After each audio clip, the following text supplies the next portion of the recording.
Bonjour tout le monde et bienvenue à cette première journée qui nous approche de Noël, le nouveau calendrier de l'Avent 2021, accompagné de ce bûcheron qui est canadien mais qui n'est toujours pas moi.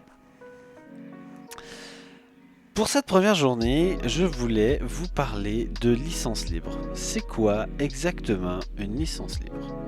Eh bien déjà, c'est quoi, ne serait-ce que pourquoi est-ce qu'on a des licences et puis pourquoi est-ce qu'on vient prendre un texte qui n'est pas vraiment un texte de loi, à quoi ça sert?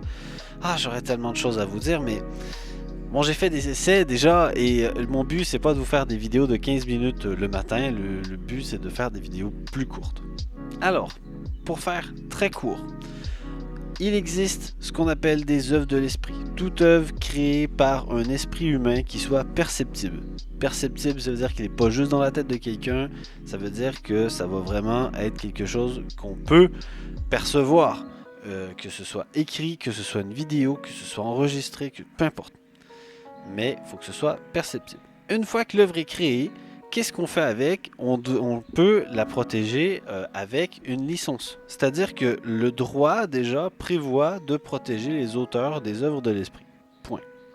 Mais après, si je veux, en tant qu'auteur, je peux décider que je vais déclarer avec un texte écrit d'avance ou avec un texte que j'écris moi-même si j'en ai les capacités pour essayer de voir tous les cas d'usage, tous les cas possibles. En tout cas, je vais déclarer ce que j'autorise de faire avec mon œuvre.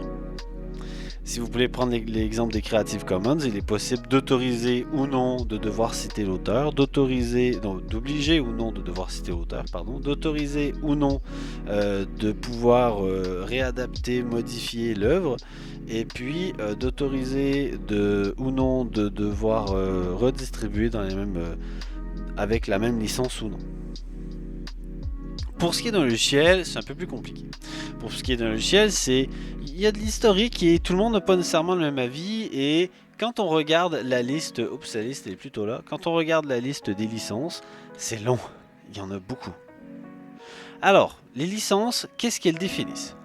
Eh bien, elles définissent 4 droits fondamentaux. L'usage de l'œuvre, le fait d'avoir le droit de pouvoir étudier l'œuvre pour comprendre comment elle fonctionne et de pouvoir éventuellement l'adapter à ses besoins.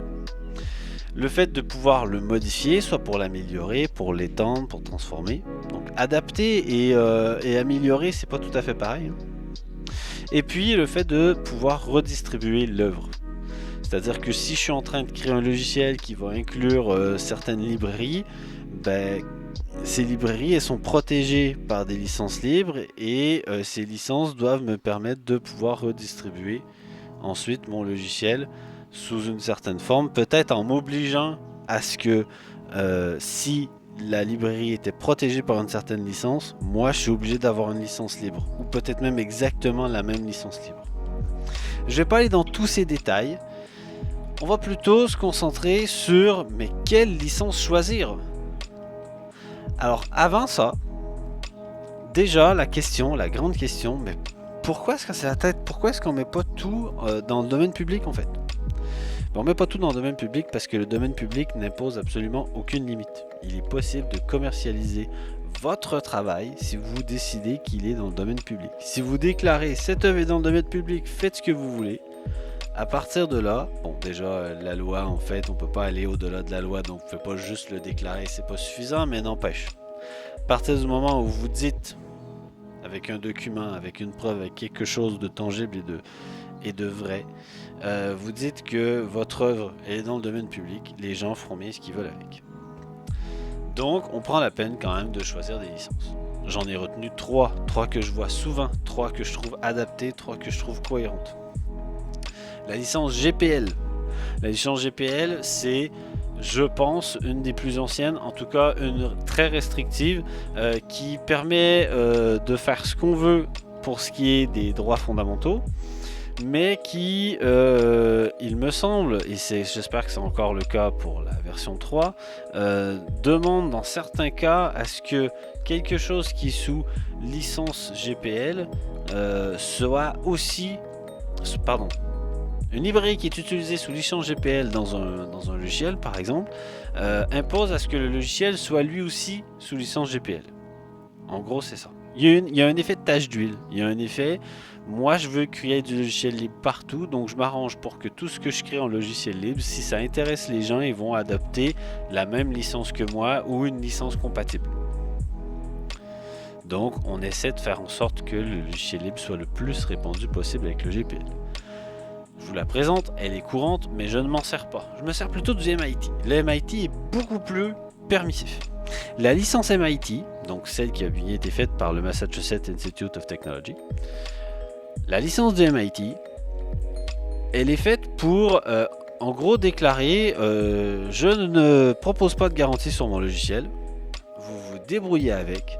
Si vous voulez le redistribuer, ben, vous gardez les auteurs d'origine et puis vous n'avez pas le droit de commercialiser comme vous voulez sans l'accord des auteurs.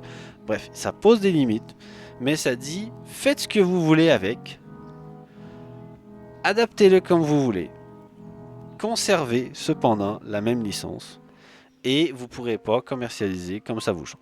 C'est cool. La GPL est plutôt adaptée à des logiciels qu'on va installer sur des serveurs. Tout ce qu'on va faire en PHP, en Node.js en tant que développeur web, c'est parfaitement adapté pour la GPL. Vous créez un logiciel qui sera accessible, qui sera installable par d'autres par la suite. La GPL répond bien aux problématiques liées au fait qu'il y a quelqu'un qui prend la responsabilité d'installer votre logiciel sur son serveur à lui et qu'il y aura des utilisateurs qui vont y accéder à distance. Il y a plein de petites subtilités, il y a plein de choses. N'empêche, si je devais vous guider aujourd'hui sur quelle licence choisir, GPL, MIT, AGPL. Allez creuser les différences là-dedans. Il y a peut-être une autre licence qui vous plaira ailleurs. Mais en gros, les 3 licences que j'ai retenues. J'ai ici la liste de toutes les licences et j'ai ici, si j'ai bien compris, parce que j'avoue, je l'ai lu un peu vite, un tableau des compatibilités entre les différentes licences.